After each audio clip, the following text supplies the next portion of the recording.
ครับกิจกรรมวันโกนวัดพระธาตุศรีจอมทองวรวิหารสำนักปฏิบัติธรรมประจำจังหวัดเชียงใหม่แห่งที่หนึ่งวันพฤหัสบดีที่ 4 เดือนธันวาคมพุทธศักราช 2568 ซึ่งวันนี้ตรงกับวันขึ้น 14 ค่ำเดือน 1 หรือเดือนอ้ายบัดนี้ได้เวลาสมควรจะได้ขอน้อมกราบรัตนาท่านพระอาจารย์มหาธนวัฒน์ธนวัฒโนผู้ช่วยเจ้าวาดพระรามหลวงได้น้อมกฎสวิสไปเครื่องนมัสการบูชาพระรัตนตรัยขอน้อมกราบรัตนาครับรัตนาพระสงฆ์เจริญพรอุบาสกอุบาสิกาทุกท่านได้ประคองอัญชลี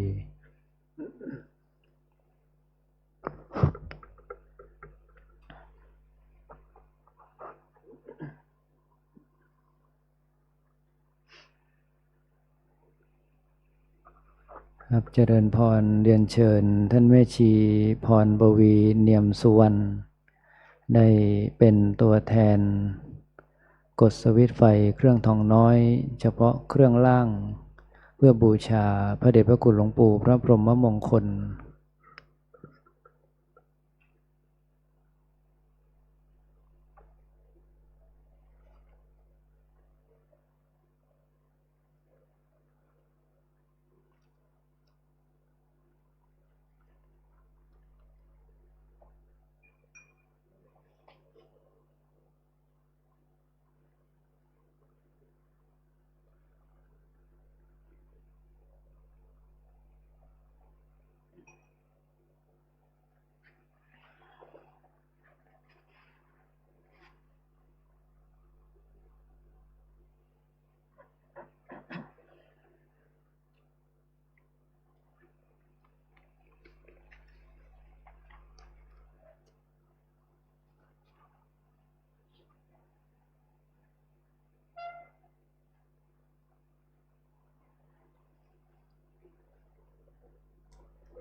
ครับกล่าวคำบูชาพระรัตนตรัย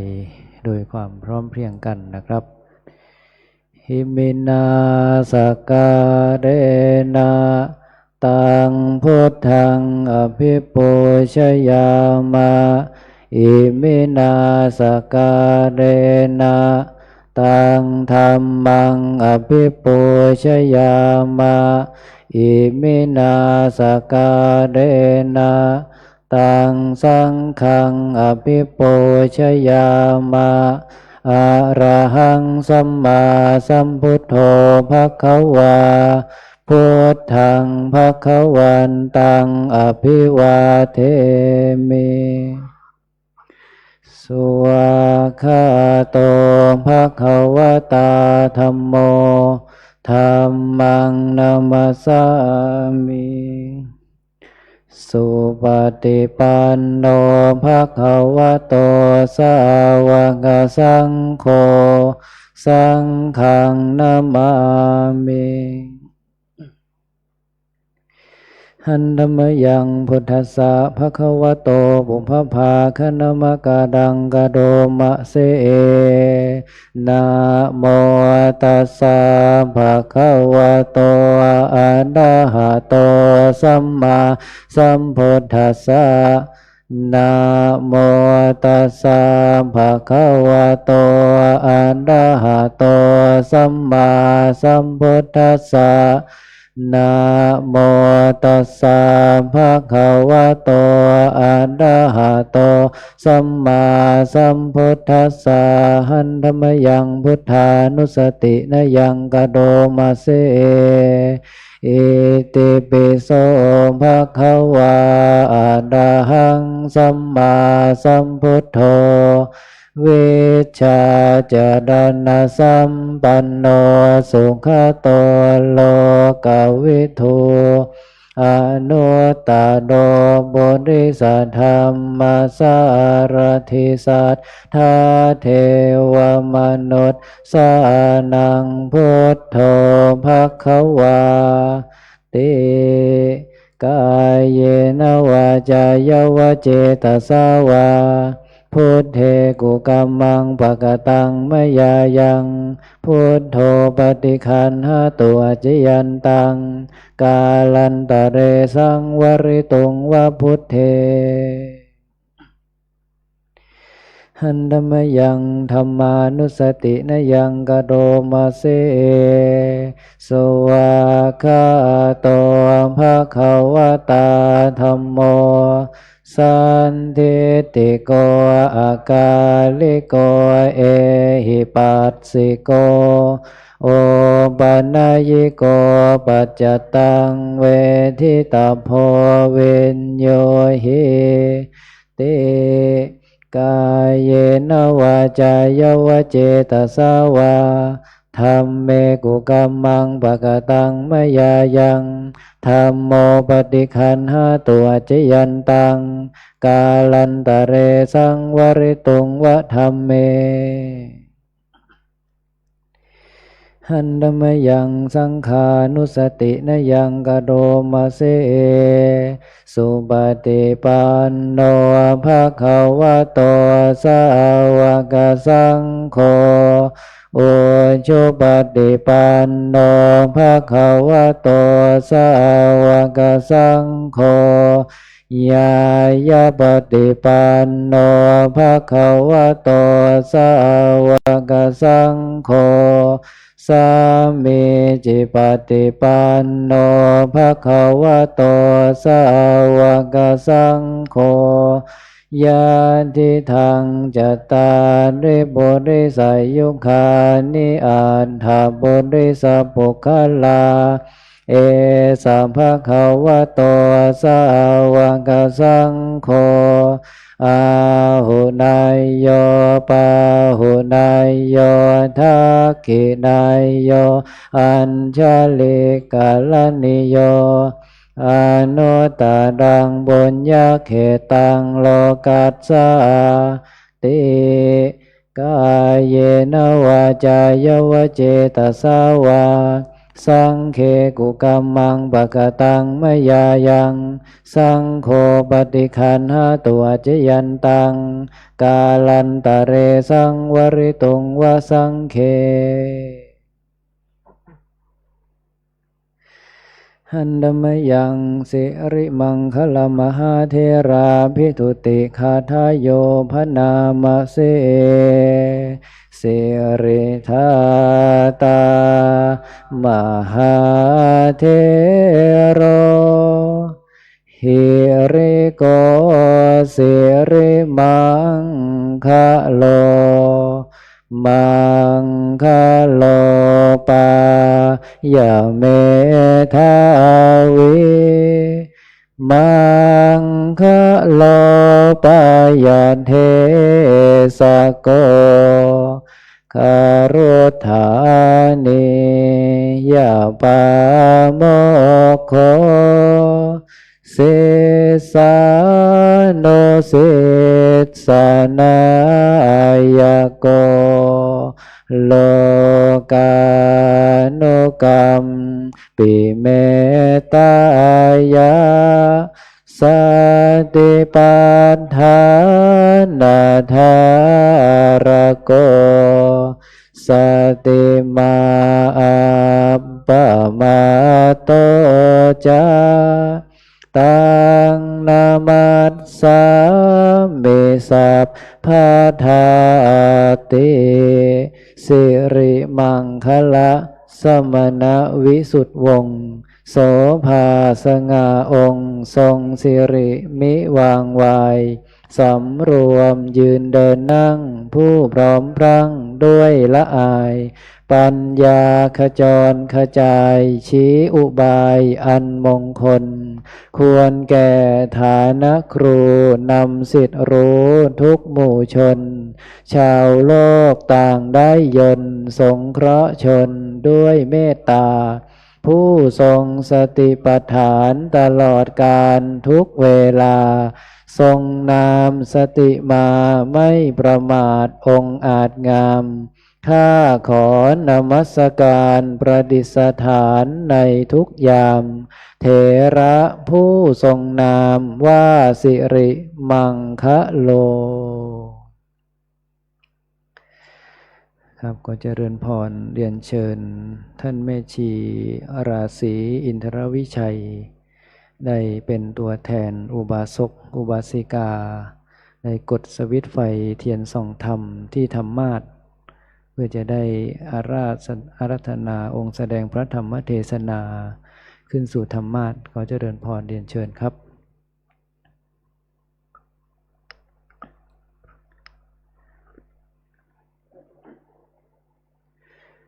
ครับสำหรับวันนี้วันโกน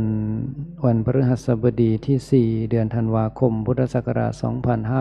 2568 วันขึ้น 14 ค่ำเดือนอ้าย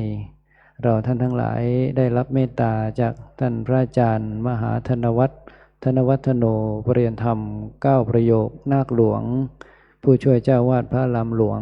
จะได้เมตตาให้ธรรมะเป็นทานในโอกาสนี้จะได้ขอกราบราธนาท่านพระอาจารย์พระมหาธนวัฒน์ธนวัฒโนได้ขึ้นสู่ธรรมาสน์เพื่อที่จะได้ให้ศีลแก่น้องๆสามเณรคณะอุบาสกอุบาสิกาและก็ได้แสดงธรรมพระเทศนาไปตามลำดับสืบต่อไปขอกราบราธนาด้วยความเคารพครับ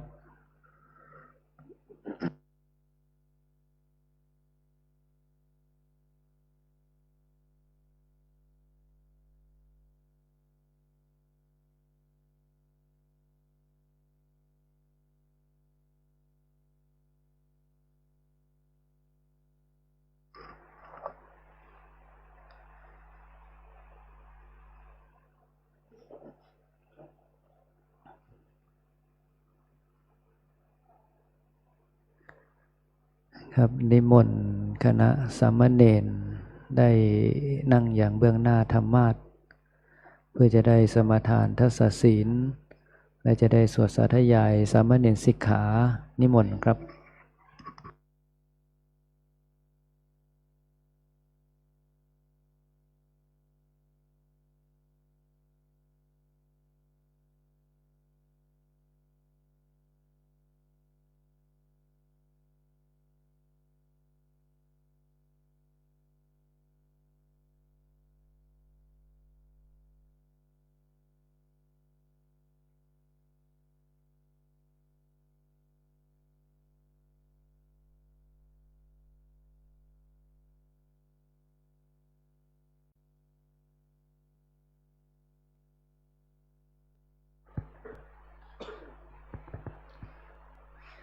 สามเณรทุกรูปกราบพระอาจารย์พร้อมกันครับกราบ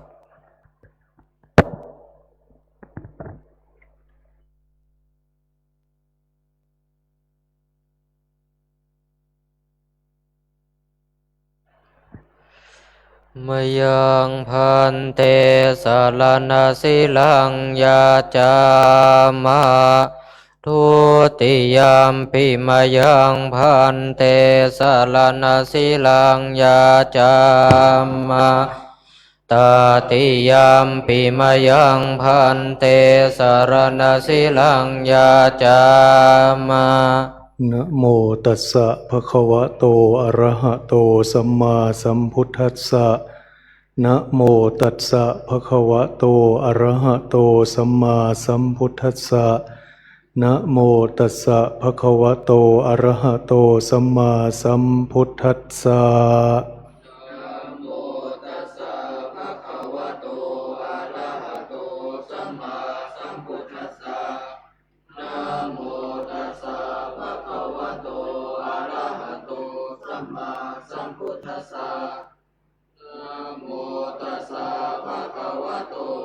ระหะโต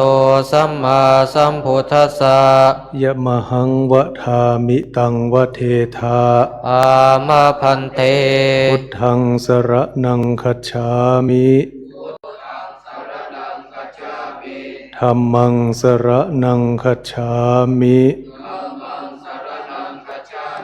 สังฆังสรณังคัจฉามิทุติยัมปิพุทธังสรณังคัจฉามิ ทุติยัมปิธัมมังสรณังคัจฉามิทุติยัมปิสังฆังสรณังคัจฉามิตติยัมปิพุทธังสรณังคัจฉามิตติยัมปิธัมมังสรณังคัจฉามิตติยัมปิสังฆังสรณังคัจฉามิติสรณะขมนังนิธิตังปานาติปาตาเวระมณีอทินนาทานาเวระมณีอพรหมจริยาเวระมณีมุสาวาทาเวระมณีสุราเมรยมัชฌะปมาทัฏฐานาเวระมณี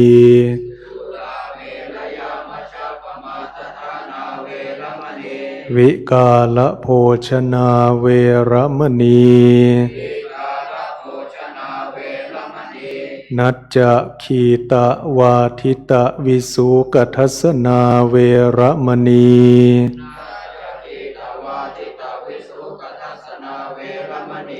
มาลาคันทะวิเลปนะธารณะมันดนะวิภูสนัฏฐานาเวระมณีมาลาคันธาวิเลปนาธารณบันดนาวิปุสนาธานาเวรมณี อุจจาสยนะมหาสยนาเวระมณีอุชาตรูปะรัชตะปฏิฆานาเวระมณี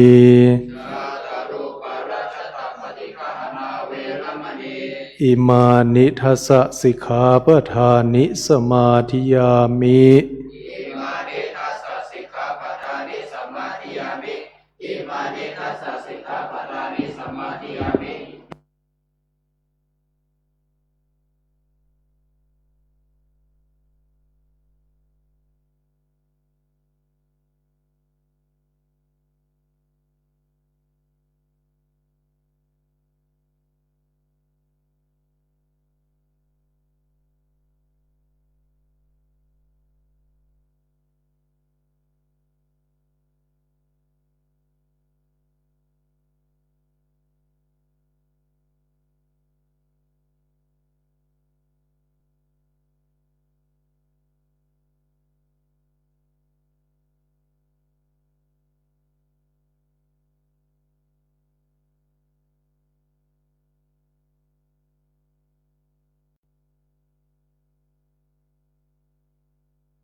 ครับขอเจริญพรเรียนเชิญท่านแม่ชีณภาพรโสไทยได้เป็นตัวแทนอุบาสกอุบาสิกาได้น้อมถวายผ่านขอศีลแด่ท่านพระอาจารย์ขอเจริญพรเรียนเชิญครับ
ขอเชิญแม่ชีอุบาสิกา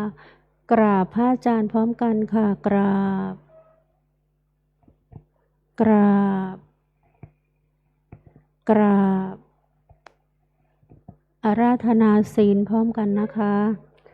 มายังพันเตติสรเนนะสหะอัฏฐศีลานิยาจามะทุติยัมปิมายังพันเตติสรเนนะสหะอัฏฐศีลานิยาจามะตติยัมปิมายังพันเตติสรเนนะสหะอัฏฐศีลานิยาจามะนะโมตัสสะภะคะวะโตอะระหะโตสัมมาสัมพุทธัสสะนะโมตัสสะภะคะวะโตอะระหะโตสัมมาสัมพุทธัสสะนะโม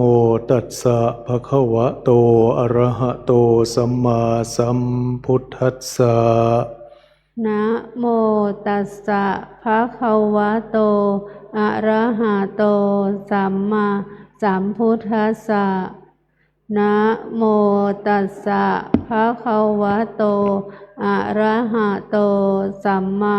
สัมพุทธัสสะนะโมตัสสะภะคะวะโตอะระหะโตสัมมาสัมพุทธัสสะพุทธังสรณังคัจฉามิพุทธังสรณังคัจฉามิธัมมังสรณังคัจฉา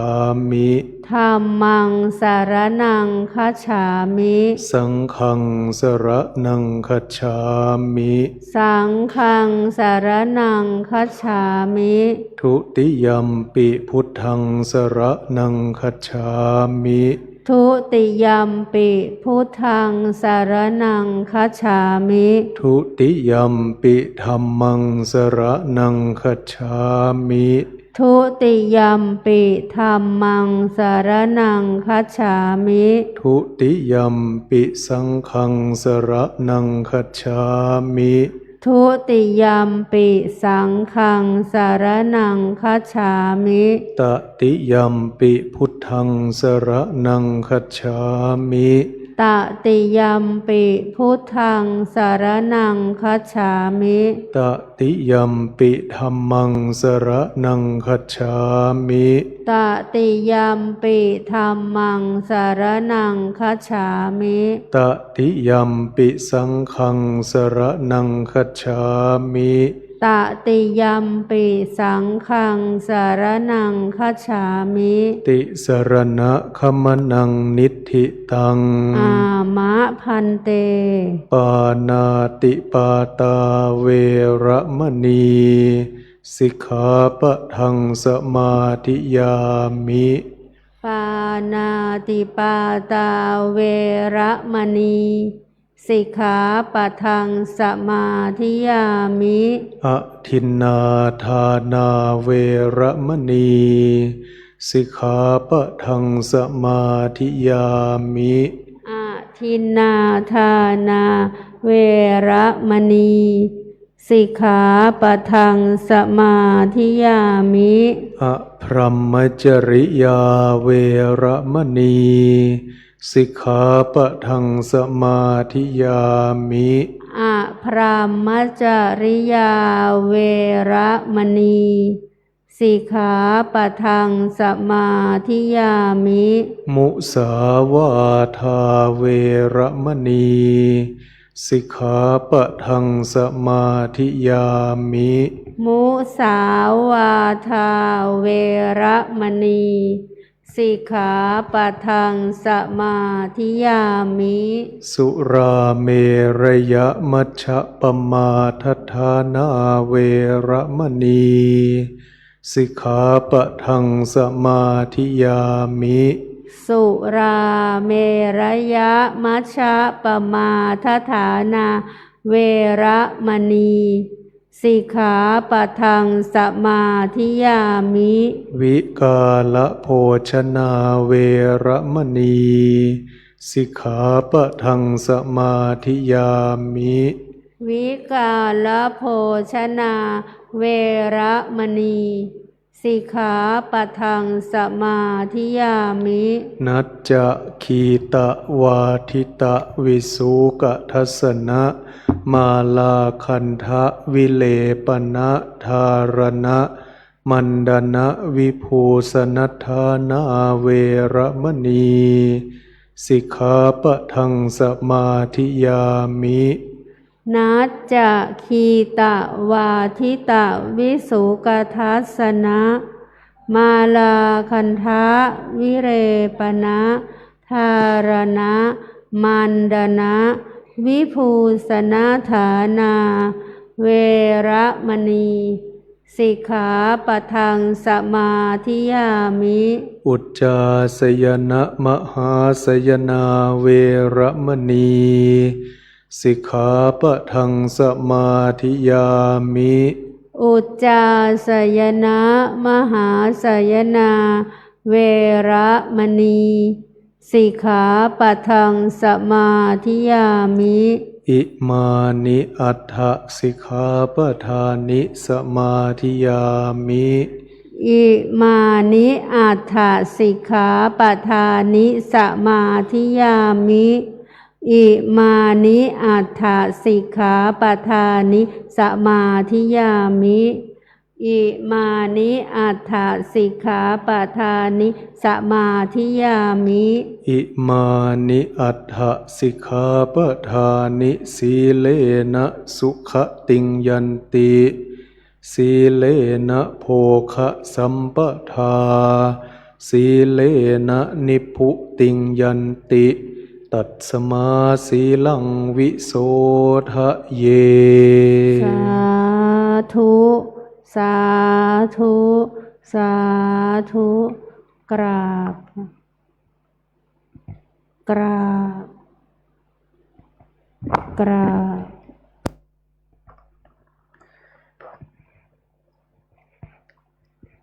ครับขอเจริญพรเรียนเชิญท่านแม่ชีสาวนีสิริอภิวรรณกิจได้เป็นตัวแทนน้อมกดสวิตช์ไฟเครื่องทองน้อยเครื่องบน เพื่อพระเดชพระคุณหลวงปู่พระพรหมมงคลบูชาธรรมและหลังจากนั้นคณะอุบาสกอุบาสิกาทั้งหลายจะได้ร่วมกันกล่าวคำอาราธนาธรรมตามลำดับสืบต่อไปนะครับ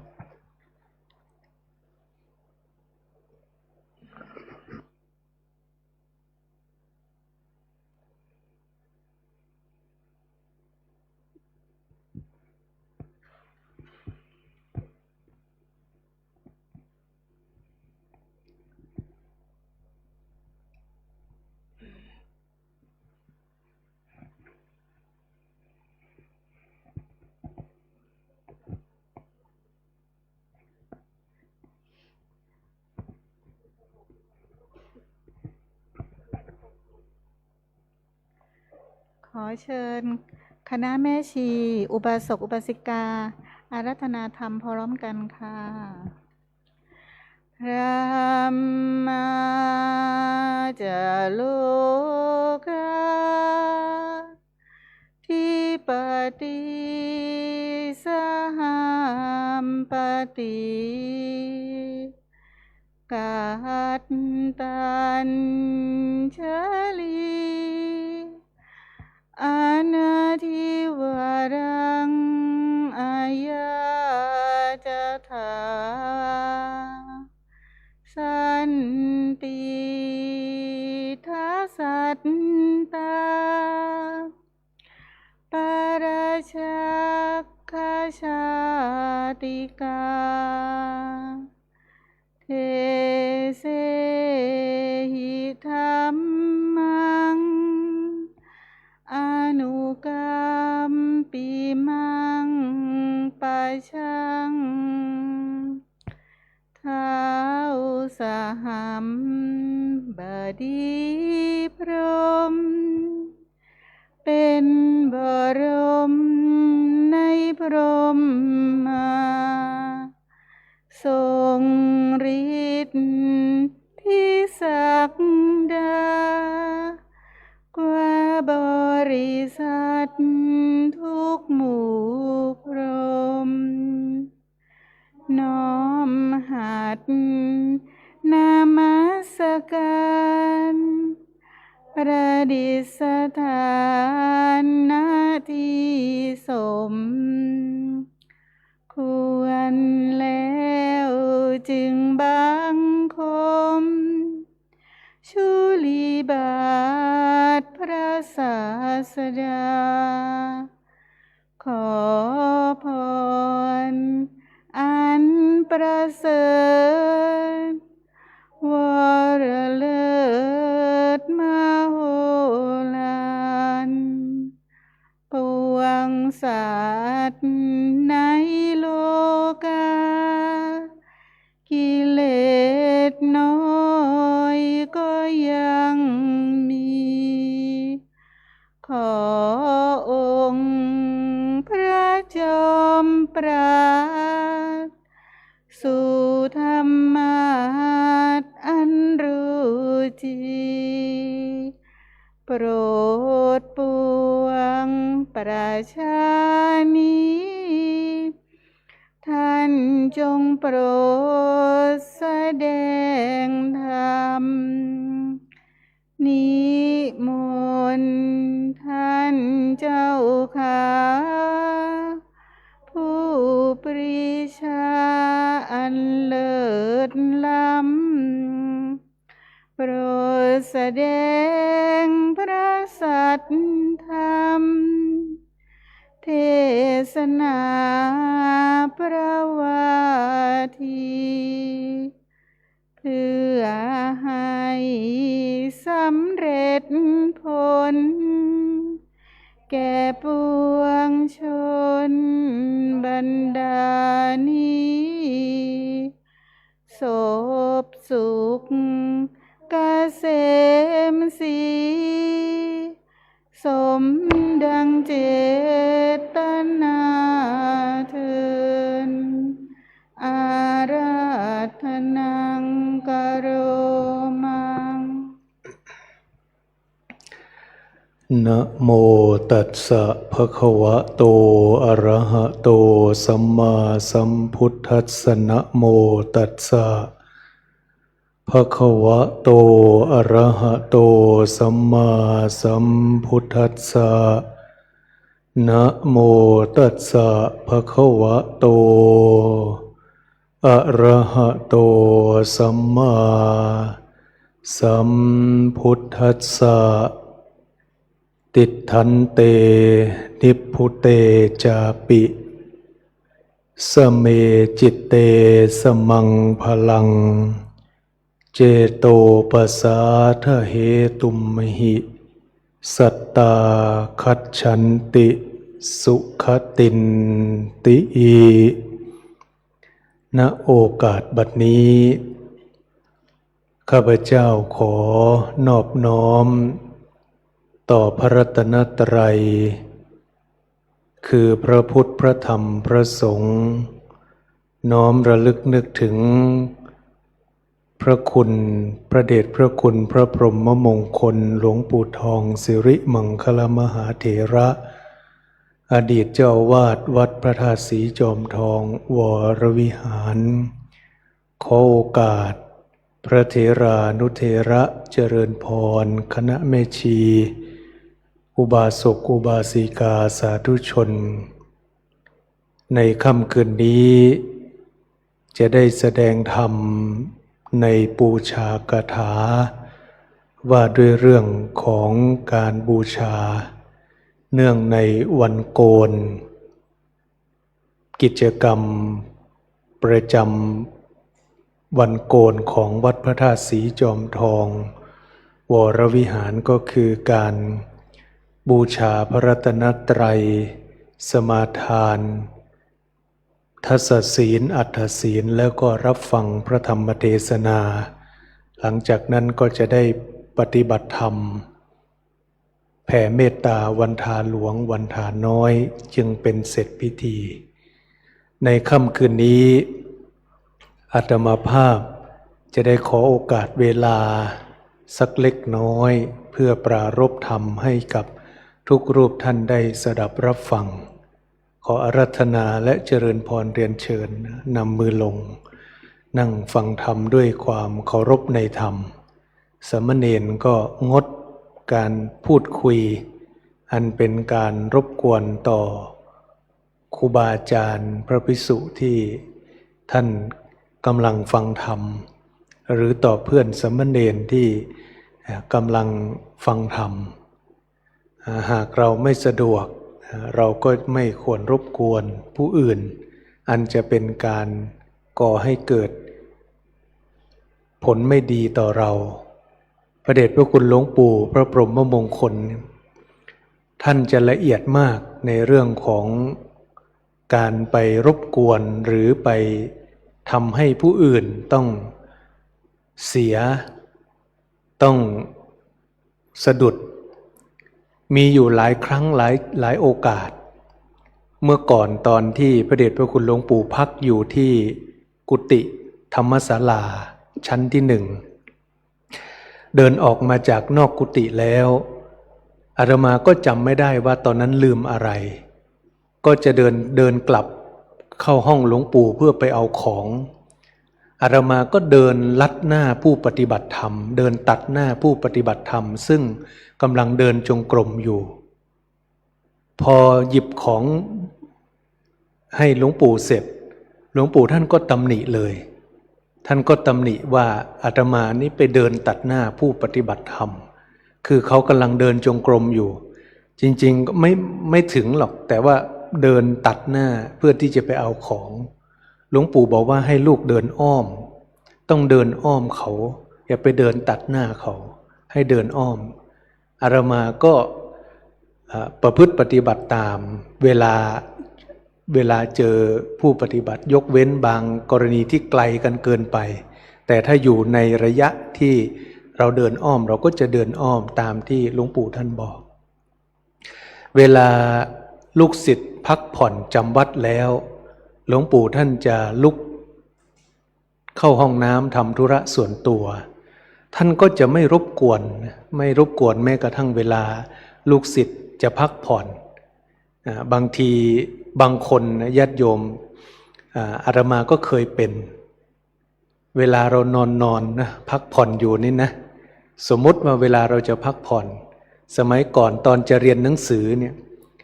ก่อนจะบ่ายโมงอาตมาต้องงีบซะก่อนเพราะว่าถ้าไม่งีบเนี่ยเวลาเรียนมันจะง่วงก็จะงีบเวลางีบแล้วใครมากวนนี่หงุดหงิดนะคือเราจะงีบประมาณ15นาทีถึง20นาทีตั้งเวลาเอาไว้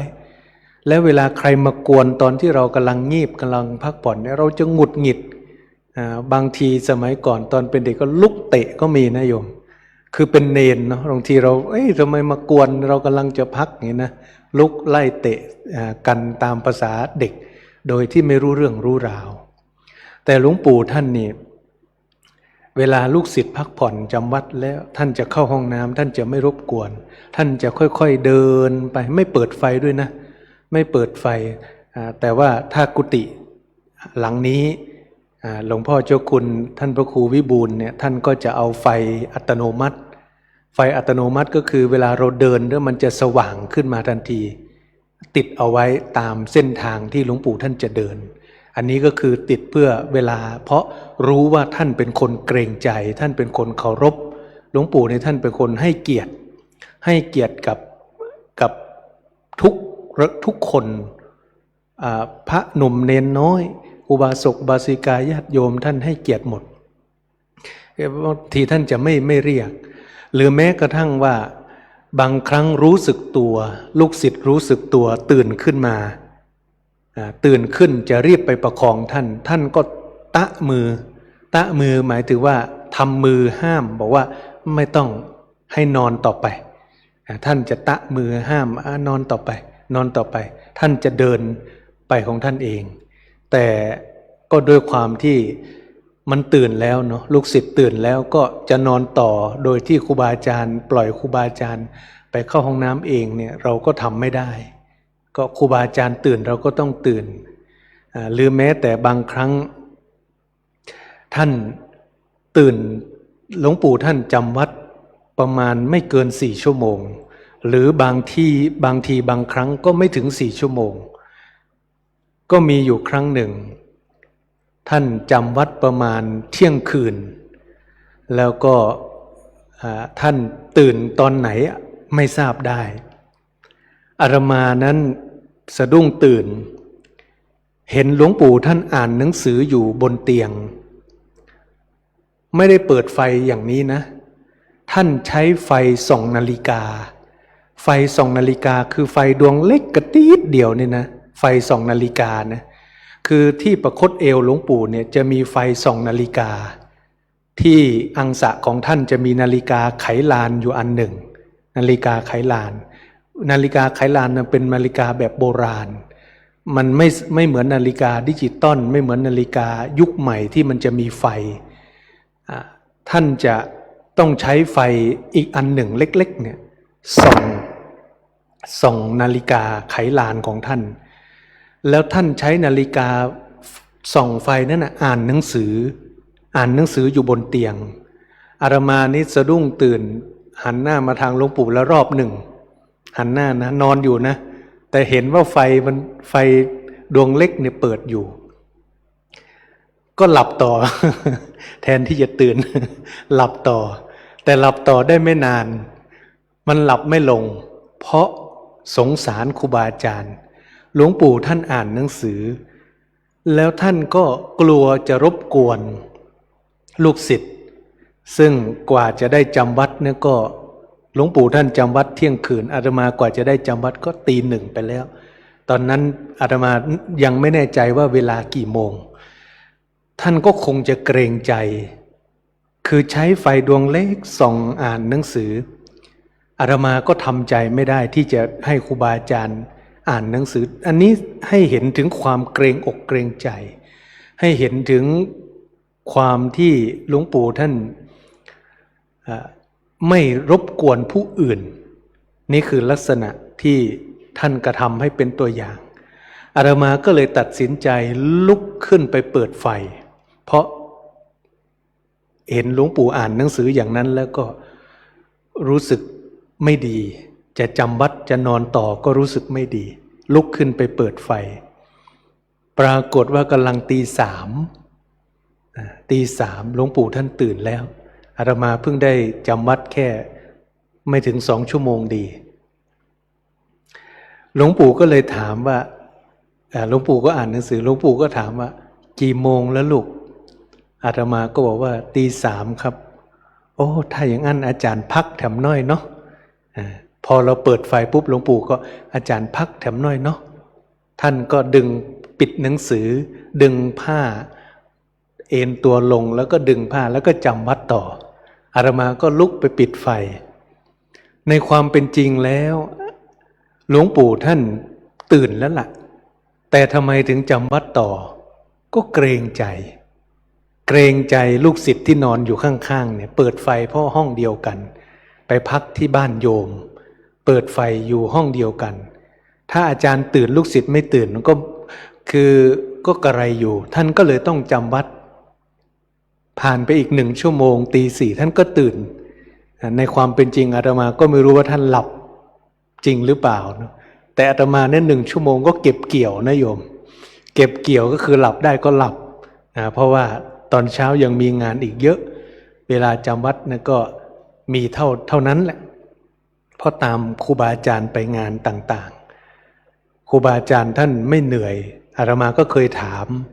หลวงปู่ท่านก็บอกว่าท่านอยู่ได้ด้วยกำลังของการปฏิบัติส่วนกำลังของการปฏิบัติของอาตมานี่เทียบไม่ถึงก็เลยจะวัด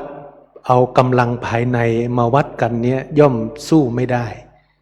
หลวงปู่ท่านมีกำลังภายในคือการปฏิบัติที่ยอดเยี่ยมมากกว่าเราบางครั้งเราเหนื่อยมากแต่หลวงปู่ท่านกำลังข้างในท่านมีเต็มเปี่ยมแต่ร่างกายท่านสังขารภายนอกนั้นไม่เอื้ออำนวยนี่คือเรื่องของการให้เกียรติการเคารพแล้วก็มีอีกหลายกรณี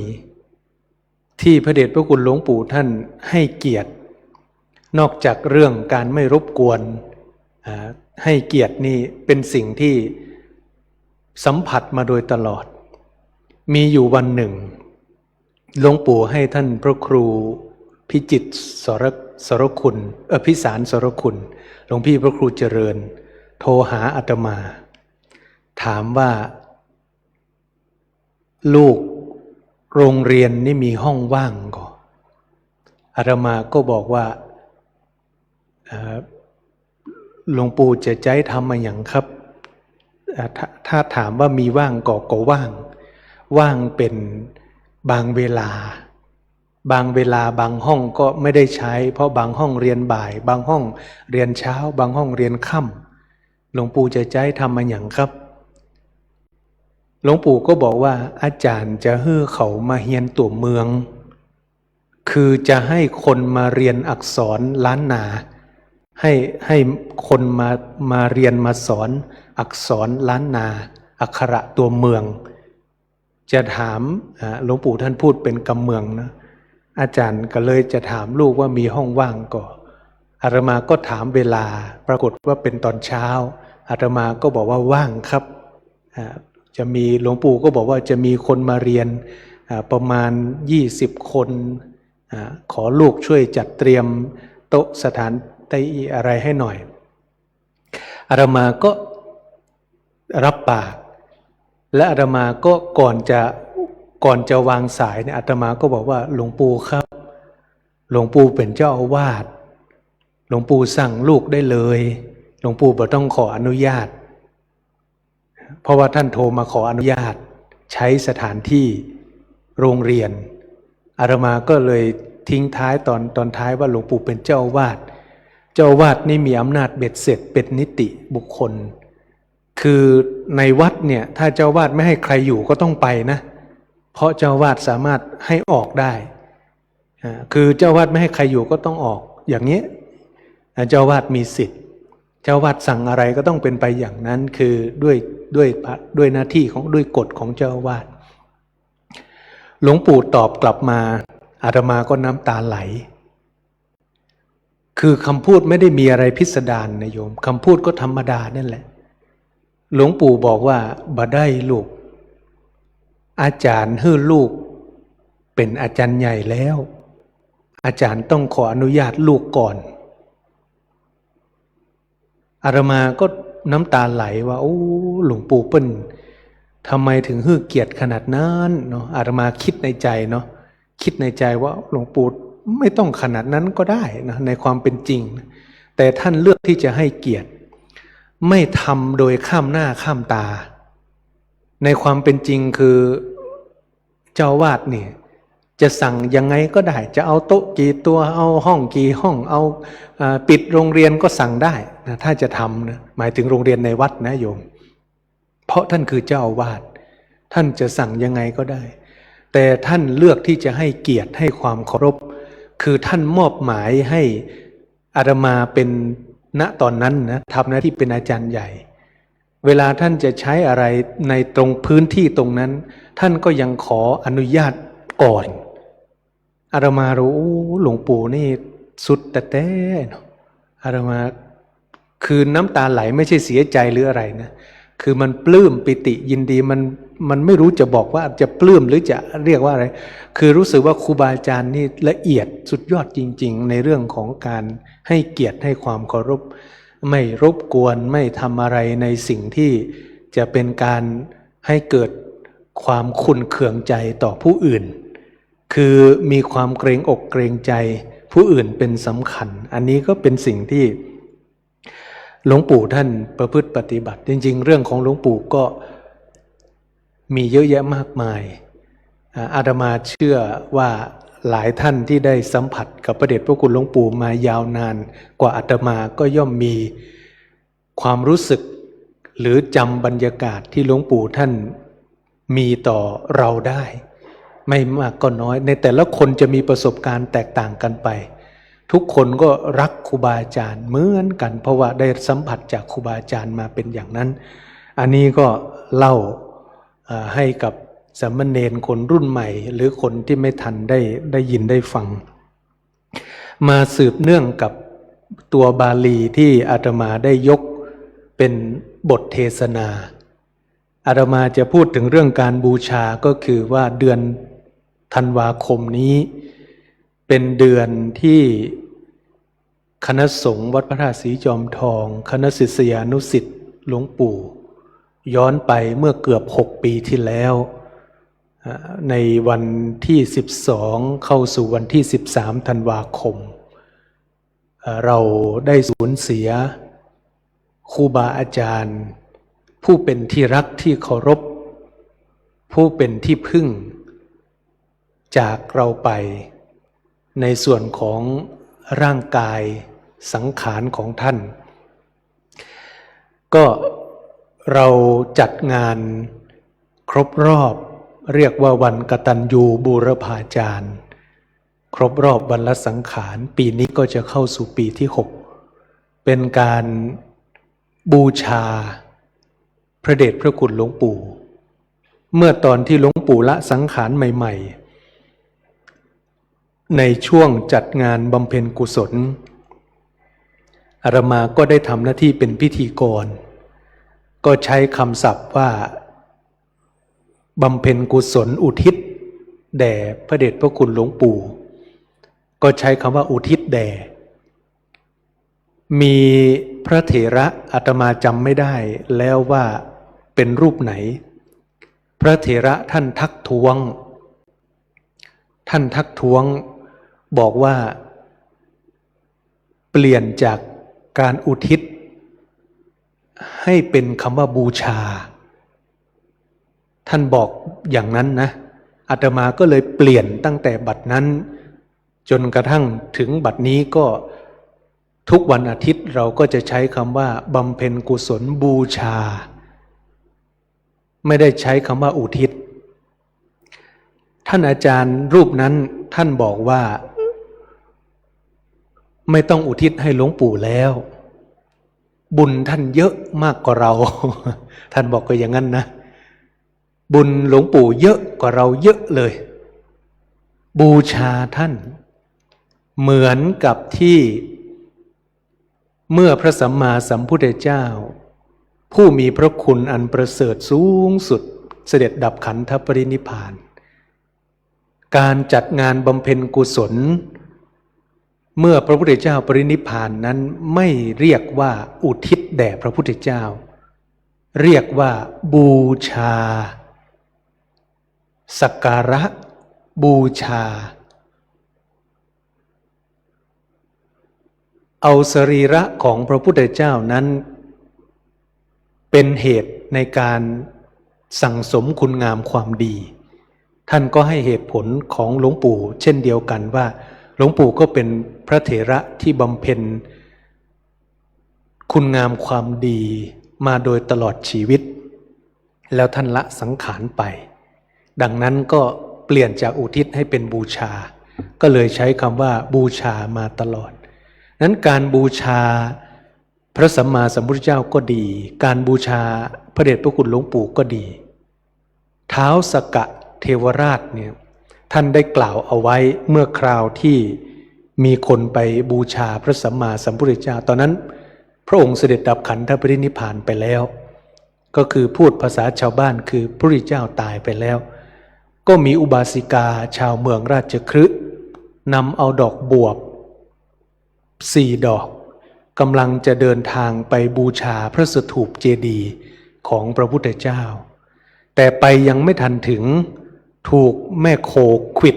ตายซะก่อนนางก็ได้ไปบังเกิดบนสวรรค์ชั้นดาวดึงส์มีรัศมีสว่างไสวกลบรัศมีของนางฟ้าตนอื่นท้าวสักกะเทวราชก็เลยมาถามว่านางทำบุญด้วยอะไรทำไมมีรัศมีสว่างไสวเจิดจ้ามากกว่าเทพดาตนอื่นนางก็เลยบอกว่าความเป็นจริงแล้วนางเพียงตั้งใจถือเอาดอกบวบจะไปบูชาพระสถูปของพระสัมมาสัมพุทธเจ้าแต่ไปยังไม่ทันถึงก็โดนแม่วัวขวิดตายเสียก่อนก็เลยได้มาบังเกิดเป็นเทพธิดาท้าวสักกะเทวราชก็เลยได้กล่าวเอาไว้ว่ากล่าวกับพวกเทวดาทั้งหลายว่าท่านทั้งหลายจงดูผลกรรมอันวิจิตรน่าอัศจรรย์ที่เทพธิดานี้กระทำแม้จะเป็นเพียงของเล็กน้อยแต่มีผลบุญมากเมื่อจิตเลื่อมใสในพระตถาคตหรือสาวกของพระตถาคตก็ตามทักษิณาชื่อว่าน้อยไม่มีมาเถิดชาวเราทั้งหลายควรพากันบูชาพระบรมธาตุของพระตถาคตเพราะการสั่งสมบุญนำสุขมาให้ต่อไปนี้เป็นประโยคไฮไลท์ท้าวสักกะกล่าวต่อไปว่าเมื่อพระตถาคตยังทรงพระชนอยู่ก็ตามเสด็จปรินิพพานแล้วก็ตามเมื่อจิตสม่ำเสมอผลบุญก็สม่ำเสมอเพราะเหตุแห่งความเลื่อมใสทางใจสัตว์ทั้งหลายย่อมดำเนินไปสู่สุขติตรงนี้คือประโยคไฮไลท์ที่ท้าวสักกะได้กล่าวเอาไว้ว่าพระพุทธเจ้าจะทรงพระชนอยู่หรือปรินิพพานไปแล้วเมื่อเรามีจิตสม่ำเสมอการบูชาก็มีผลสม่ำเสมอคือพระพุทธเจ้าปรินิพพานหรือว่าภาษาชาวบ้านว่าตายไปแล้วเราบูชายังได้ผลอยู่ไหมท้าวสักกะก็ตอบให้แล้วว่าได้ผลเท่าเดิมพระองค์จะอยู่ก็ตามไม่อยู่ก็ตามได้ผลเท่าเดิมในสาวกของพระตถาคตเจ้าก็เช่นเดียวกันพระเดชพระคุณหลวงปู่ก็เป็นสาวกของพระสัมมาสัมพุทธเจ้าแม้ท่านจะละสังขารไปแล้วแต่ว่าเราก็ทำการบูชาที่พระเดชพระคุณหลวงปู่มักจะนำเอาธรรมะของพระพุทธเจ้ามาพูดก็คืออามิสและธรรมะหรือปฏิบัติบูชาอย่างเช่นเมื่อวันที่3เมื่อวานนี้มีการเปลี่ยนผ้าไตรครองสรีระหลวงปู่โยมสังเกตไหมสังเกตสรีระหลวงปู่ไหม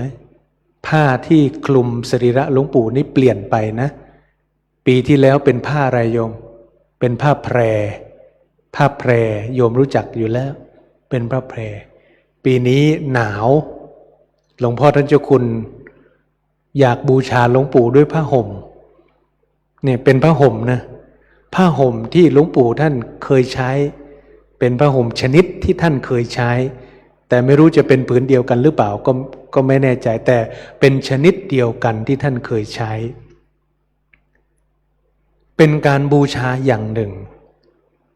คือเป็นอามิสบูชาคือถามว่าโดยพระเดชพระคุณหลวงปู่ท่านรับรู้ไหมท่านแน่นอนถ้าท่านเป็นพระอริยบุคคลสูงสุด ถ้าท่านเป็นอริยบุคคลชั้นสูงสุดก็หมายถึงเป็นพระอรหันต์อันนี้อาตมาไม่ได้ยืนยันนะแต่พูดถึงว่าถ้าท่านเป็นอริยบุคคลชั้นสูงสุดก็คือท่านก็นิพพานแล้วแต่ถ้าท่านเป็น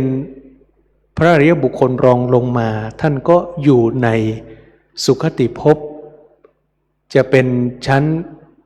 พรหมโลกหรือสวรรคโลกหรือสวรรค์โลกสวรรค์ก็ท่านก็สามารถที่จะรับรู้ได้ถ้าเกิดในภพภูมิที่สามารถรับรู้ได้ยกเว้นว่าเกิดในภพที่อย่างเช่นอรูปภพที่จะไม่สามารถที่จะมารับรู้เรื่องราวอย่างนี้ได้ก็อันนั้นก็เป็นอีกส่วนหนึ่งการบูชาแม้จะเป็นเพียงเล็กๆน้อยๆนะแต่ก็เป็นความตั้งใจเป็นความตั้งใจที่ท่านอยากจะทำอันนี้ก็นำมาเล่าเล็กๆน้อยๆว่าบูชาอะไรส่วนของอามิตรก็เป็นสิ่งที่ดีแต่สิ่งที่พระเดชพระคุณหลวงปู่ชื่นชมก็ต้องเป็น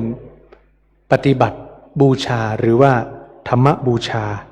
ซึ่งก็เป็นไปอย่างที่ท่านสอนอยู่เป็นประจำพระเดชพระคุณหลวงปู่จะชื่นใจถ้า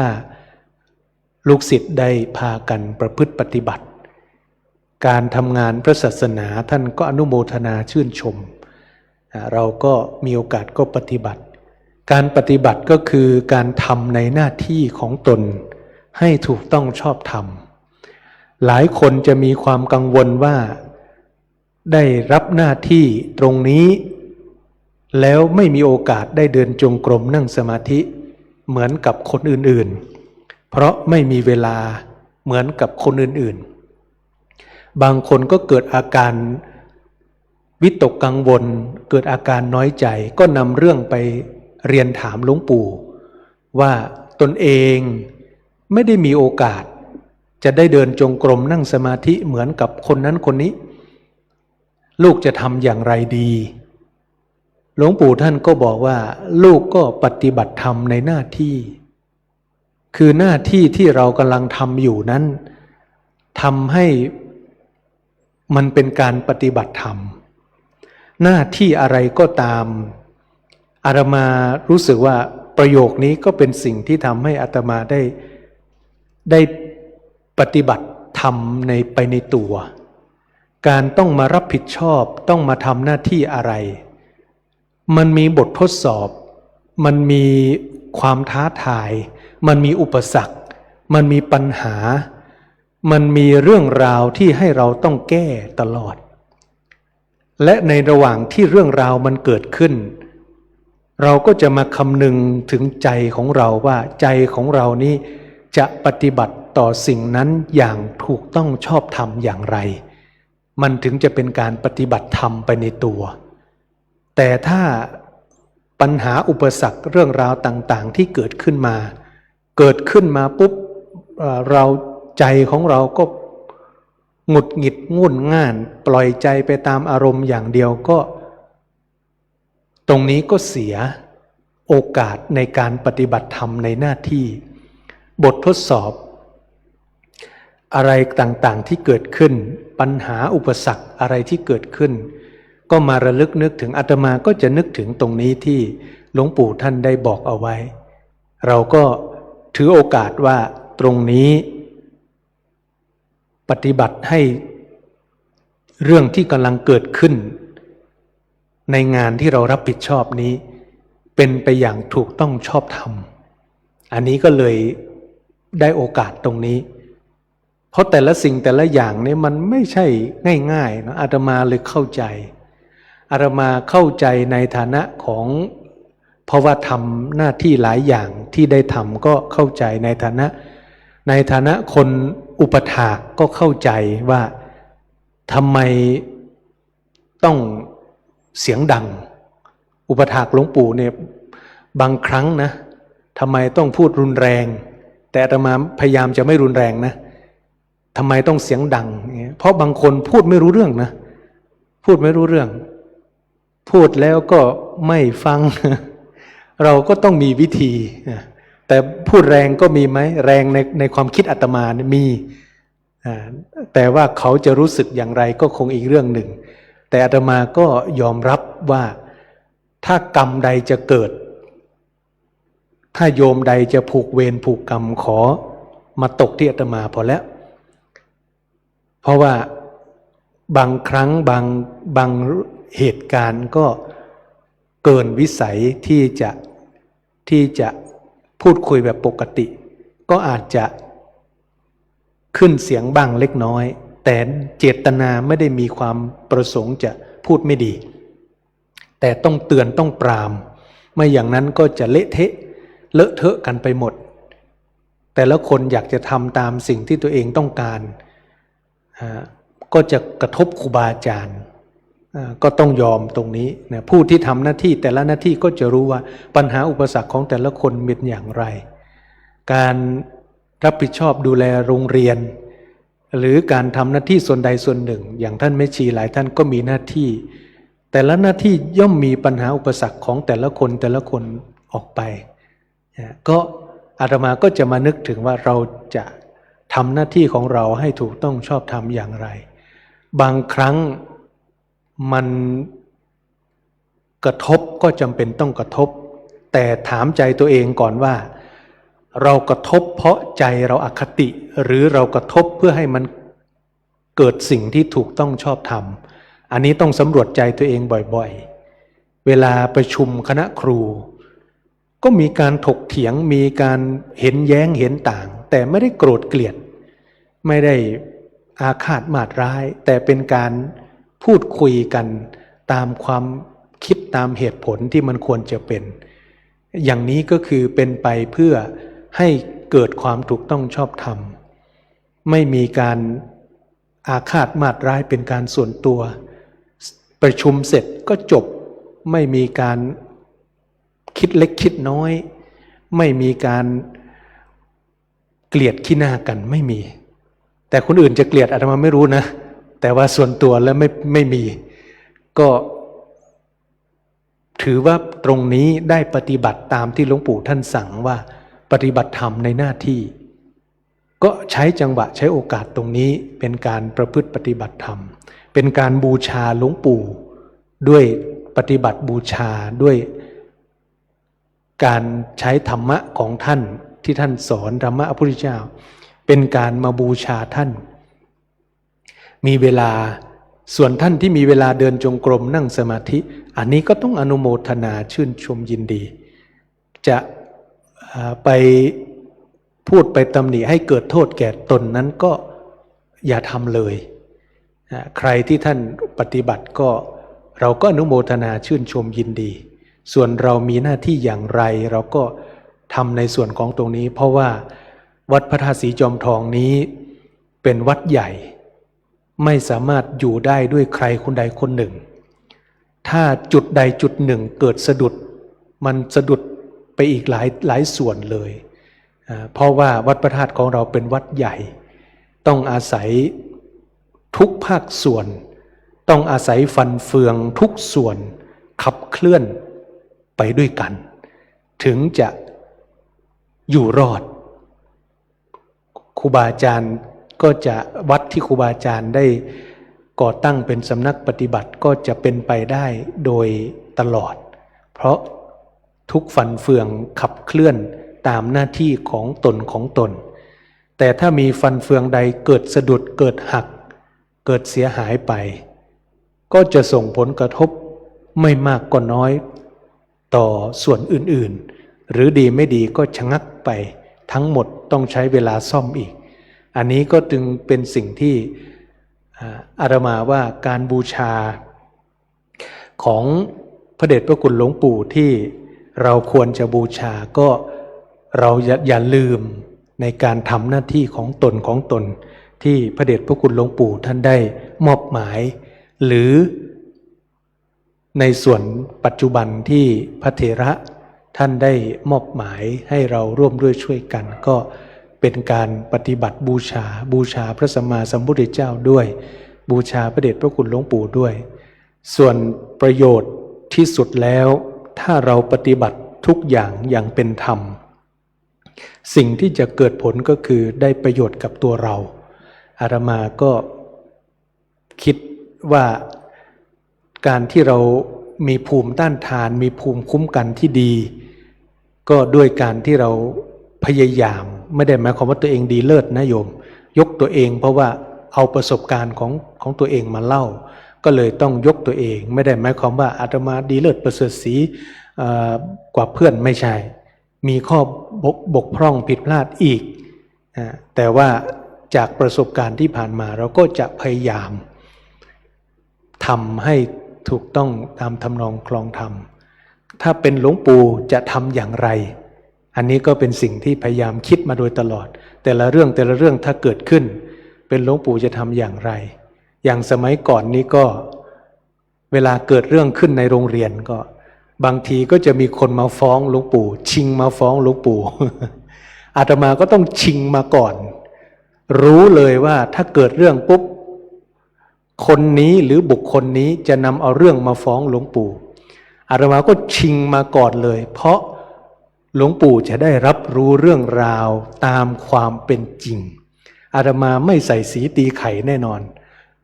แต่ถ้าอาตมาทีหลังเนี่ยมีสิทธิ์เสียเปรียบนะโยมเสียเปรียบเลยอาตมาก็เจอมาประจำปุ๊บชิงมาถึงกุฏิหลวงปู่ก่อนเล่าให้หลวงปู่ฟังก่อนเป็นอย่างนี้อย่างนี้ก็แม้อย่างกรณีหนึ่งก็คือเรื่องที่สมัยก่อนก็หลวงปู่ท่านก็มีพระท่านส่งชื่อสอบแต่ว่าทางโรงเรียนนั้นไม่ได้ส่งชื่อให้สอบเพราะว่าท่านไม่ได้ไปเรียนก็พอไม่มีชื่อสอบแล้วท่านก็โวยวายท่านก็ตำหนิเลยนะตำหนิใหญ่ทำไมไม่ส่งชื่อท่านเดี๋ยวผมจะไปฟ้องหลวงปู่ อาตมาก็รีบมาเลย รีบมาก่อนอาตมาก็ว่าปฏิบัติตามนโยบายที่คณะครูบาอาจารย์ได้มีมติตามที่ประชุมเราตกลงกันเอาไว้อย่างนี้ว่านักเรียนที่จะส่งสอบนะต้องเข้าเรียน 70%ถ้าไม่ถึงก็ต้องขออนุญาตที่จะไม่ส่งแม้จะมีชื่อมาสมัครแต่เราขออนุญาตที่จะไม่ส่งหลวงปู่ท่านก็เลยถามอาตมาท่านก็พยายามที่จะช่วยไกล่เกลี่ยปัญหาที่มันเกิดขึ้นท่านก็ถามว่าลูกเอาเรียนแบบมหาลัยได้ก่อนคือให้เปิ้นไปอ่านหนังสือเองให้เปิ้นไปอ่านหนังสือเองเพราะว่าท่านมีอายุแล้วหมายถึงว่าองค์นั้นมีอายุอีกแล้วอาตมาก็บอกว่าหลวงปู่ครับถ้ามีหนึ่งก็จะมีสองถ้าปล่อยหนึ่งก็จะมีสองมีสามมีสี่แล้วก็หลวงปู่สร้างโรงเรียนขึ้นมาอาตมานี่ก็นิสัยไม่ดีเนาะหลวงปู่สร้างโรงเรียนขึ้นมาหลวงปู่อยากให้เปิ้นมาเรียนบ่ใจกะครับหมายถึงว่าสร้างโรงเรียนเนี่ยอยากให้มีคนมาเรียนไม่ใช่เหรอครับอาตมาแต่พูดเป็นภาษาพื้นเมืองนะว่าหลวงปู่แปลงโรงเรียนหลวงปู่เขาอยากให้เปิ้นมาเรียนบ่ใจกะครับถ้าหลวงปู่แปลงโรงเรียนมาแล้วทุกคนไปดูหนังสือกันเองหมดโรงเรียนก็มีมันก็คือแปลงมาก็ไม่ได้ใจอาตมาก็ย้อนหลวงปู่นะแต่หลวงปู่ท่านก็เอาตามลูกว่านะเอาตามลูกว่าอาตมาก็เลยถือโอกาสเพราะว่ามันมีคือจริงๆวัดเราเนี่ยมันมีหลากหลายกรณีทั้งที่มาแฝงตัวขอสอบนี้มันก็เคยมีมาแล้วนะมาขอลงชื่อสอบ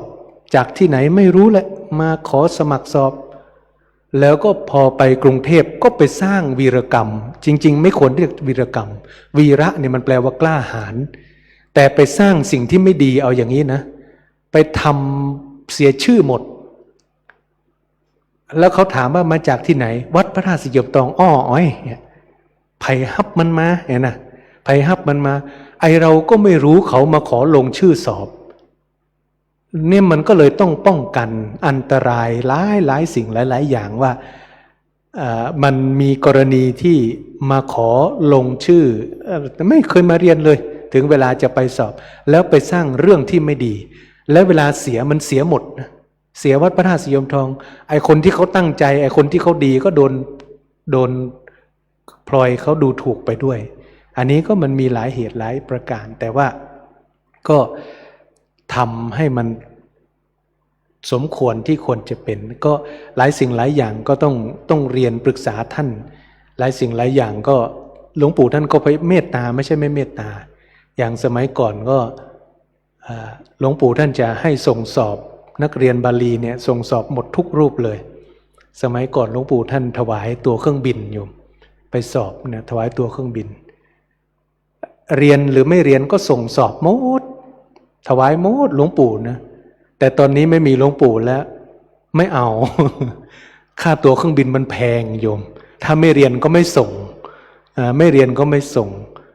ตัวเครื่องบินไปกลับเนี่ยแต่สมัยหลวงปู่ส่งเราส่งเพราะหลวงปู่ท่านถวายค่าตั๋วเครื่องบินแต่ตอนนี้แล้วถ้าไม่เรียนแล้วส่งไม่เอาเพราะว่ากลัวจะเสียค่าตั๋วไปเฉยๆก็ต้องประหยัดก็คือสมัยหลวงปู่ท่านทำได้เราก็นึกสองนโยบายแต่ไม่ได้หมายความว่าไม่ทำตามท่านนี่ไม่รักท่านไม่ใช่นะแต่เราดูหันมาดูตัวเองก่อนว่าจะจ่ายแบบนั้นได้ไหมต้องให้คนที่เขาตั้งใจเรียนจริงๆที่เขาเรียนสม่ำเสมอจริงๆอันนี้ก็พูดจะว่านอกประเด็นก็ไม่ใช่นอกประเด็นเพียงแต่ว่า ปฏิบัติตามธรรมเพื่อเป็นการบูชาหลวงปู่ปฏิบัติหน้าที่ของตนที่ควรจะช่วยกันในวัดเพื่อบูชาพระเดชพระคุณหลวงปู่บางสิ่งบางอย่างก็อุปสรรคปัญหามีมากมายก็ต้องถ้อยทีถ้อยอาศัยแก้ปัญหาร่วมด้วยช่วยกันตักเตือนแล้วตักเตือนอีกก็ต้องคอยกระทำกันต่อไปอาตมาก็ใช้เวลามาพอสมควรอยู่ตรงนี้อาตมาก็ดอกไม้บังนาฬิกามองไม่รู้ว่าเวลาเป็นกี่โมงไปแสดงธรรมบนศาลาไม้สักก็นาฬิกาตายมาแสดงธรรมนี้ก็ดอกไม้บังนาฬิกามองไม่เห็นไม่รู้เทศกี่โมงก็พยายามดูนาฬิกานู้นว่าเดินจริงหรือเปล่าเดินจริงก็ต้องขออภัยที่ใช้เวลามาเกินเวลาตอนแรกว่าจะไม่ให้เกินครึ่งชั่วโมงอันนี้ก็เกินครึ่งชั่วโมงมาสักเล็กน้อยแล้วก็สมด้วยพุทธภาษิตที่อาตมาภาพขออภัยสมด้วยสักกะภาษิตที่อาตมาภาพได้ยกขึ้นเป็นนิเขปบทเบื้องต้นของการเทศนาว่าติดทันเตนิพุเตจาปิเป็นต้นซึ่งแปลเป็นใจความภาษาไทยว่าพระสัมมาสัมพุทธเจ้าจะเสด็จดับขันธปรินิพพานจะยังทรงพระชนอยู่ก็ตามเสด็จดับขันธปรินิพพานไปแล้วก็ตามการบูชาต่อพระสัมมาสัมพุทธเจ้าหรือต่อสาวกของพระสัมมาสัมพุทธเจ้าเมื่อเรามีจิตสม่ำเสมอผลก็ย่อมสม่ำเสมอสัตว์ทั้งหลายก็หมายถึงทุกคนนับตั้งแต่พระอริยบุคคลลงมาก็นับว่าเป็นสัตว์ทั้งหมดสัตว์ทั้งหมดที่บูชาพระสัมมาสัมพุทธเจ้าบูชาพระสาวกของพระสัมมาสัมพุทธเจ้าด้วยจิตอันสม่ำเสมอคือบูชาด้วยอามิสบูชาบูชาด้วยธรรมบูชาหรือปฏิบัติบูชาย่อมจะดำเนินไปสู่สุขติสุขติก็คือนับตั้งแต่การปิดอบายภูมิไปจนถึงมนุษย์สมบัติสวรรค์สมบัติแล้วก็นิพพานสมบัติในที่สุดเหมือนกันทุกท่านอาตมภาพแสดงพระธรรมเทศนามาในค่ำคืนนี้เห็นว่าพอสมควรแก่เวลาขอพลานิสงฆ์ที่ทุกท่านได้กระทำบำเพ็ญมาดีแล้วจงเป็นพลวะเป็นปัจจัยให้เจริญงอกงามในธรรมขององค์สมเด็จพระสัมมาสัมพุทธเจ้ายิ่งขึ้นไปขอให้ทุกท่านมีความสุขในธรรมเป็นนิจมีดวงจิตสถิตมั่นอยู่ในสัจธรรมนำตนของตนให้พ้นทุกข์ประสบสุขอันไพบูลย์กล่าวคือมรรคผลนิพพานทุกท่านอัตมาภาพแสดงพระธรรมเทศนามาพอสมควรแก่เวลาขอยุติไว้แต่เพียงเท่านี้เอวังก็มีด้วยประการฉนี้อันธรรมยังสาธุกรังกโรมาเซสาธุ สาธุสาธุอะหังพุทธันจะธัมมัญจะสังฆัญจะสรณังคตาอุปาสิกาตังเทเสสิภิกขุสังคัสสะสัมมุขาเอตังเมสรณังเขมังเอตังสารณมุตตมังเอตังสารณะมาคัมมะสัพพะทุกขาปมุญจเยยะถาพลังเจริญญาหังสัมมาสัมพุทธัสสะสนังทุกขานิสรณเสวะภาคีนิสังอนาคเตกายเยนะวาจายวเจตสาวาพุทเทกุกัมมังปะกตังมยายังพุทโธปฏิคันหาตัวจยันตังกาลันตะเรสังวริตุงวะพุทเทกายเยนะวาจายวเจตสาวาธัมเมกุกัมมังปะกตังมยายังธัมโมปฏิคันหาตัวจยันตังกาลันตะเรสังวริตุงวะธัมเมกายเยนะวาจายวเจตสาวาสังเคกุกัมมังปะกตังมยายังสังโฆปฏิคันหาตัวจยันตังกาลันตะเรสังวริตุงวะสังเคครับขอเจริญพรเรียนเชิญท่านแม่ชีจูเลียได้เป็นตัวแทนอุบาสกอุบาสิกาในการบูชาพระธรรมเทศนาแด่ท่านพระอาจารย์พระมหาธนวัฒน์ธนวัฒโนขอเจริญพรเรียนเชิญครับ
ยะถาวาริวหาปุราปริปุเรนติสาครังเอวะเมวะอิโตทินังเปตานังอุปกัปปติอิจิตังปฏิตังตุมหังคิปะเมวะสมิจฉตุสพเพปุเรนตุสังกปาจันโทปนรสโสยะถามณิโชติรสโสยะถาสัพพิติโยวิวัชชันตุสัพพโรโควินัสตุมาเตภวัตวันตรายโยสุขีที่ขายุโกภวะอภิวาทนาสีลิสนิจจังบุทธาปจายโนจัตตารโอธรรมาวัฏันติอายุวันโนสุขังภะลังสาธุสาธุสาธุกับพระธรรมเทศนาเนื่องในวันโกนโดยท่านพระอาจารย์พระมหาธนวัฒน์ธนวัฒโนปรริยนธรรม9ประโยคนาคหลวงผู้ช่วยเจ้าวาดพระรามหลวงได้เมตตาให้ธรรมะเป็นทานในบูชากถาให้เราท่านทั้งหลายน้อมระลึกถึงคุณธรรมที่พระเดชพระคุณหลวงปู่ได้ทำเอาไว้ให้เราท่านทั้งหลายได้นำไปประพฤติปฏิบัติกับผมในนามพระภิกษุสามเณรคณะแม่ชีคณะอุบาสกอุบาสิกาสาธุชนทุกคนทุกท่านขอกราบอนุโมทนาขอบคุณท่านพระอาจารย์พระมหาธนวัฒน์ธนวัฒโนเป็นอย่างสูงที่ให้ธรรมะเป็นทานในภาคค่ำของคืนวันนี้นะครับ ในลำดับต่อไปเราท่านทั้งหลายจะได้ร่วมกันปฏิบัติบูชาเจริญจิตตภาวนาร่วมกันเป็นระยะเวลาประมาณ10 นาทีณบัดนี้ครับ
ครับสมควรแก่เวลาเชิญทุกท่านได้กล่าวคำกรวดน้ำแบบพื้นเมืองวันทาหลวงวันทาน้อยตามลำดับสืบต่อไปนะครับ อิตังทานากัมมังเนปานาปัจจยโยโหตุโนเนจังอิตังศีลากัมมังเนปานาจโยโหตุโนเนจังอิตังภาวนากัมมังเนปานาปัจจัยโหตุโนเนจังยังกินจิกุสาลังกตัมพังกัมมังสัพเพหิกเตหิกตังปุญญังโนอนุโมทันโตสุนันโตโพนโตยเทวาอาสมิงฐานเนอาทิคาตาทิคายุกาสัทธาโหนโตสัพพสัตตานังสุขีตานังปาริหารันโตมาตาเปตาสุขิตาโหนโตทุกขามุจจันโตสัพเพยาติกาสุขิตาโหนโตทุกขาปะมุจจันโตสัพเพอายาติกาสุขิตาโหนโตทุกขามุจจันโตสัพเพปิสาสัพเพยัคขาสัพเพเปตาสุขิตาโหนโตทุกขามุจจันโตสัพเพนัคขตาสุขิตาโหนโตทุกขาปะมุจจันโตสัพเพเทวาสุขิตาโหนโตทุกขามุจจันโตสัพเพอาจาริโยปัจจายาสุขิตาโหนโตทุกขามุจจันโตสัมภาสัมปัตตินังสามิชันตุโววันทามิพุทธังสัพพังเมโตสังฆามัฏฐาเมเตวันทามิธัมมังสัพพังเมโตสังฆามัฏฐาเมพันเตวันทามิสังฆังสัพพังเมธัมมัฏฐาเมพันเตวันทามิโคโลปัชฌาจาริเยสัพพังเมโตสังฆามัฏฐาเมพันเตวันทามิกัมมัฏฐานังสัพพังเมธัมเมพันเตวันทามิอาดาเมปัฏฐาสีมายังสัพพังเมโตสังฆามัฏฐาเมพันเตวันทามิเจติยังสัพพังสัพพทาเนสุปาทิตาสาลีลาธาตุมหาโพธิงพุทธาโลปังสักกาลังสัทธาคาโลเกเทวะโลเกพระมาโลเกจัมปุติเปลังกาติเปสาลีลาธาตุโยเกสาธาโยอันดาหันตถาตุโยเจติยังขันธากุติงจโตดาสิติสาเสธรรมขันเทสัมเพสังปาทเจติยังอาหังวันทามิสัมภะโสกราบ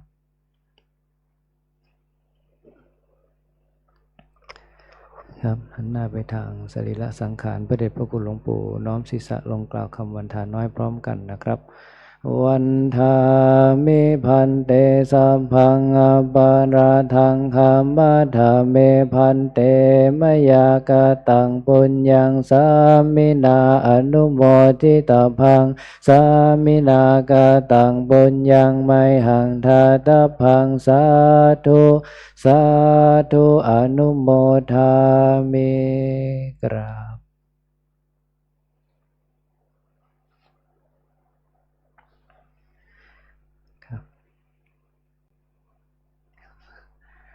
บเราคำบูชาพระรัตนตรัยนะครับ